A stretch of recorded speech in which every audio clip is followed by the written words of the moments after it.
ушул аракеттериңизди токтотпосоңуз, биз дагы сиз жөнүндө контрабанданын ташыган адамдарды кандай прикрывать этип, үстүнөн крыша болуп атканыңызды биз дагы маалыматты ачык айтабыз. Так, айтабыз. Колуң түшүрүптүр. Успокойтесь. Азыр айтам. Посидите.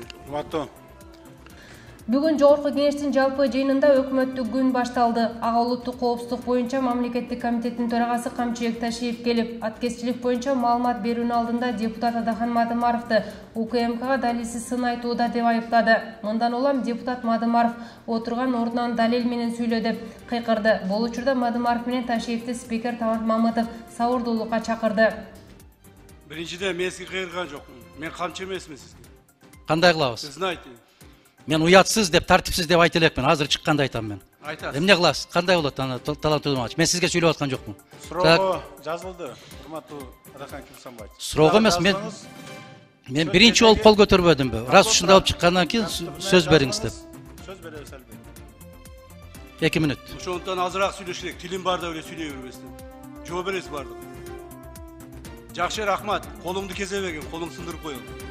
Колуңду сындырып коём. Биринчиден, экинчиден. Жакшы, мына өткөндө урматтуу депутаттар эме бербей, согласие бербей камалбай калдым. Эгер мен ген прокурор болгондо давно камалат болчу. Сактаңыздар. Еще не поздно.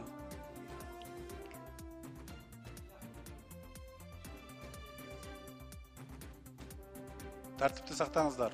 Регламент менен, мыйзам менен иш алып барсак. Ар бир жерде өзүнүн эрежеси бар.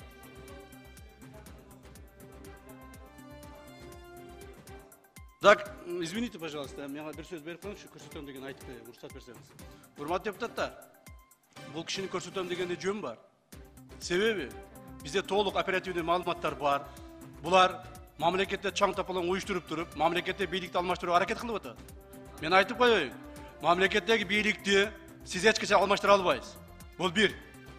Так, бир туугандарыңыз, ошол эле Абдусаттар жана башкалар чогулуп алып туруп, жакында Адахан Кимсанбаевич, Адахан акабыз бийликке келет. Биз буларды көрсөтөбүз деп отургандардын бардык оператив жумуштар жүрүп атат. Жакында бир тууганыңызды камасак ушул иштер боюнча дагы кыйкырып чыгасыз. Ошондо эч нерсени көрсөтө албайсыз. Сиз көрсөтө турган адамдар өтүп кеткен уже. Хорошо? Рахмат. 5-чи микрофон процедурный. Талант Төлөмбаевич, келген кишилердин микрофону эмне тынымсыз иштеп турабы? Же Ташиевке өзгөчөбү? Эгерде ошондойлор болгон болсо, бүтүндөй барып алып барып, могу жерде бир жаман адат пайда болду азыр бийликте. Аябай көрүнгөн кишини сабап кыйкырып коет, КТРЛтерден сайратат, аймак деген, регион дегени бар сайратат. Ал заманыңызда өткөн. Эгерде мына ушундай болуп көрсөтөбүз деген болсо деп, сөздү бурмалабагыла. Силер сөздү түшүнбөйсүңөр. Ал сөзгө түшүнүш үчүн дагы көптөгөн жылдар керек. Билип атабыз сизди билимдүү экениңизди. Сиз түшүнгөнүңдү көрүп атам. Бир дагы айта албайсың. Сиз мамлекет үчүн бир дагы жакшы. Мына ушул жерде айтып атасыз. Бүт баарына крышавать этип деп. Крыша болуп аткандардын бүтүндөй барып четинен кама. Четинен кама. Мен кол чабам. Сени кошуп камайбыз жакында. Колдон келбейт. Колдон келбейт. Колдон келген ишти айтып чайланайын. Колдон келген ишти айтып Көрөбүз колдон келбеген. Кайма ачпасаңар. Каймач, гөнгөн экенсиңер, көрүнгөн кетем, кыйкырып. Переворот кылыштын алдында өзүң жок болосуң. Мен ак үйдөн секирген эмесмин переворот кылам деп. Мен конституциядан чыккан эмесмин. Переворотты силер кылгансыңар, силер жооп бересиңер. Сен да жооп бересиң. Эртең менен чыктык эле. Серпайтын жерде турабыз ашып. Көчкүлөр ак буяктан. Ысык Көл облусуна кар калың жаап, жайлоодогу мал жандыктарына тоют жок, карылып баштаган. Бул тууралуу жергиликтүү тургундар социалдык тармактарга жазышууда. Кардын калыңдыгынан унаа жүрүүчү жол тосулган. Маалыматка караганда малчылар элдин малын чогултуп жайлоого алып чыккан. Май айында нөшөрлөгөн жаандан кийин сырт өрөөнүнө калың кар жаап, ашуудан өтүү кыйындаган. Бирок калың түшкөн кардан малчыларга жиберилген тоюттар өз убагында жетпей жатканы айтылууда. Бул маселе бүгүн парламенттин жыйынында да көтөрүлүп, анда Дастан Жумабеков сүйлөп, тик учак менен чөө алып барууну сунуштады. Өтө оор болуптур. Арге бир 10 миңге жакын кой чыгыптыр, жылкылар чыккан экен, уйлар чыккан экен. Ошонун бардыгы элдин малы. Ошо биздин малчыларыбыз элдин малын чогултуп алып, жайлоого алып чыккан экен. Анан жолдор жабылып, азыркы убакта ошол кара мал болобу, кой болобу, чөбү жок, оту жок, суу жок, жеми жок, кырылып баштады дейт. Эми 21-кылым азыркы күндө вертолетторубуз деле бар, Кудайга шүгүр. Ошонун негизинде эртерээк аларга жардам жеткирбесек, малдын бүгүнкү күнгө чейин акыбалы оор, бирок дагы бүгүн кечиксек, көптөгөн биз малды жогото алабыз, элдин малы. Сүйлөшөлүк. Ош облусунун Кара Суу районунда журналист Бакыт Кулчумановго кол салуу болду. Журналист мамлекеттик каттоо кызматынын Кара Суу районундагы бөлүмүнө маалымат алуу үчүн барганда улуг аттуу киши ага кол көтөргөнүн айтып, окуянын видеосун жарыялады. Кулчуманов Кара Сууга 2003-жылы сатылган жерлердин жашыл китептери кийин беделдүү депутаттын кийлигүүчүсү менен мыйзамсыз жокко чыгарылганы боюнча иликтөө жасоо үчүн барган. Ошол жерден аны кемсинтип кол көтөргөн штаттан тышкары кызматкерге жолугуп калган. Жыйынтыгында ал адам журналистке кол салган. Ал эми текшерүүнүн жүрүшүндө кол салууга шектүү катары Кара Суу районунун Акташ аймагынын Жылкелди айылынын тургуну 1974-жылы туулган жараны кармалган. Учурда тергөө иштери жүрүп жатканын милиция билдирди. Госсекретарьге барсам, просто ли хотел узнать, качан директор бошпу, начальник бошпу, ошо эмеспи. Анан бир эле киши сөөнүп баштады, артынан туруп алчы. Видимо, следил за мной он. Сөөнүп баштап эле, анан мен айттым, силер кимсиңер? Ал айтпады ким. Анан жүрүп сүйлөшөбүз деп эле баштады. Эч кандай эчтеке бардыгы иштебейт, жабылып турат. Себеби Оштун Каракулжа районундагы ишкерлер көзөмөл кассалык аппараттарынын коюлуусуна каршы акцияга чыгышты. Мындан улам бүгүн аталган райондо бир дагы азык-түлүк дүкөндөрү жана ашкана мончолор ачылган эмес. Акцияга чыккандар өкмөттүн кассалык көзөмөл аппараттарын дүкөндөрдө орнотууларына каршы. Анткени соодагерлердин басымдуу бөлүгү товарды насыяга алышат. Мындан улам алар мурунку патент системасын калтырып, берүүнү тиешелүү кызматтардан суранышат. Мындан сырткары ишкерлер ашыкча талап менен текшерүүнү токтотууну талап кылышат. Патент келе калтырып ККМ менен счет каттыран жок кылып беришти суранабыз, талап кылабыз.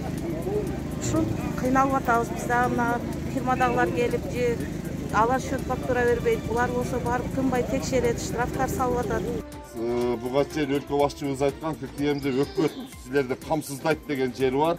Ал ККМди биз сатып алып атабыз, айына 800 сомдон тейлөөсүнө обслуживание төлөп атабыз бизчи. 2010-жылда июнь окуялар боюнча иштин алкагында башкы прокуратура мурдагы президент Алмазбек Атамбаевка айып такты. Бул тууралуу Атамбаевдин адвокаты Сергей Слесаров билдирди. Анын айтымында Атамбаев кызмат абалынан кыянаттык менен пайдаланган деп шектелүүдө. Мындан сырткары ал башкы прокуратуранын токтомун жарыялады. Анда Алмазбек Атамбаевдин жана ошол кезде убактылуу өкмөттүн аракетсиздигинен улам кыргыз-өзбек кагылышуусунда жалпысынан 434 адам каза болуп, 1000ден ашык адам ар кандай жаракаттарды алышкан. Ошондой эле 3819 объект талкаланып, материалдык чыгымдын көлөмү 4,21 миллиард сомдук зыян келтиргенин документте жазылган. Учурда Атамбаев Молдовоновка айылындагы колонияда камакта. Ал Крим төбөл Азиз Батукаевдин мыйзамсыз бошотуу иши боюнча мүлкүн конфискациялоо менен 11 жыл 2 айга эркинен ажыратылган.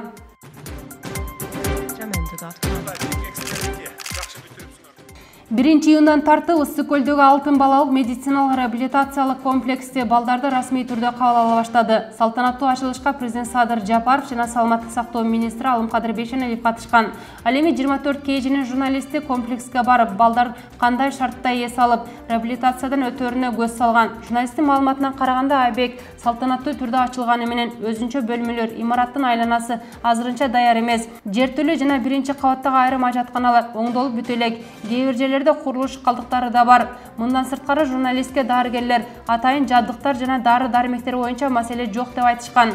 Болгону кардиохирургия дарысыз иштей албаган тармак. Бизде толук комплекс болуш керек. Жетекчилик жабдыктарды жаңылоого аракет кылууда дешкен.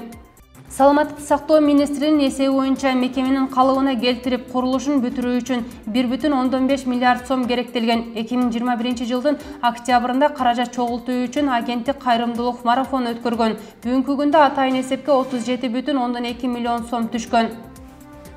Урматтуу өкмөттүн мүчөлөрү, генерал Ташиев смирно деп, вольно деп коюптур да силерге. Расслабиться этип отургула эми. Акбөкөн Таштанбеков, ысык ата округу. Биринчи суроом ол биздин российский база жылына канча төлөйт?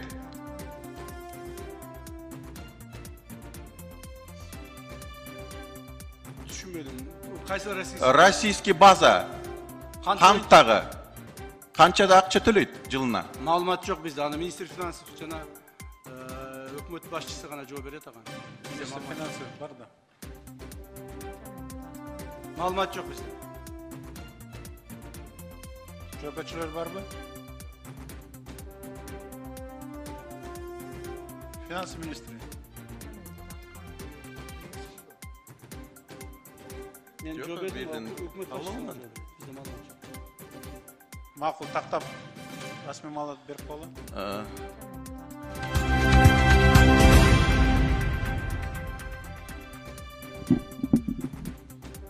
Түбөлүк эч ким башчы эмес. Аны түшүнбөй коюу жакшы эмес.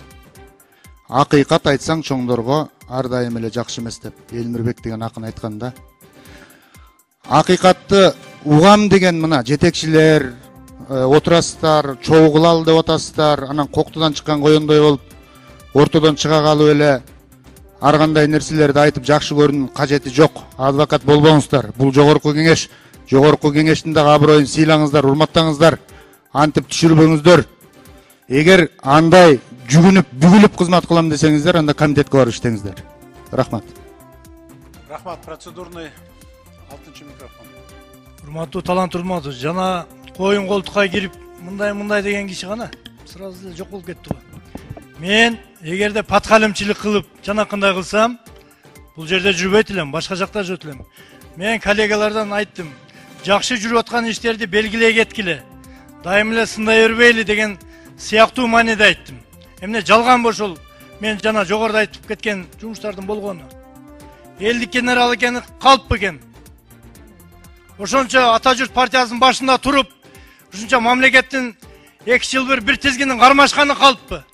Садыр Нуркожоевичтин саясатын колдоп, инилер ынтымактуу бололу, урматтуу саясатчылар, ынтымакта болсок, мамлекетибиз өнүгөт, өсөт деп дайыма айтып келгени калппы. Кана жана Мирлан Самыйкожо иним. Бизди паткалимчилердин же болсо колтукка кирген кишилердин катмарына кошпосун. Мен болгон объективно айтып атам. Эгерде критикага ылайык маселе болгон болсо, дайыма айтып келем өзүмдү. Көп кишилерден өзүмө душман ашырдык, дос ашырдык. Бирок саясат ушундай экен.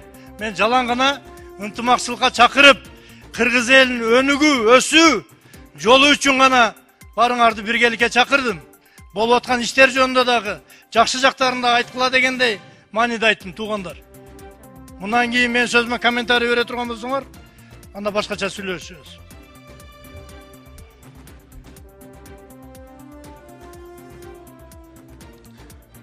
Рахмат, 5-чи микрофон.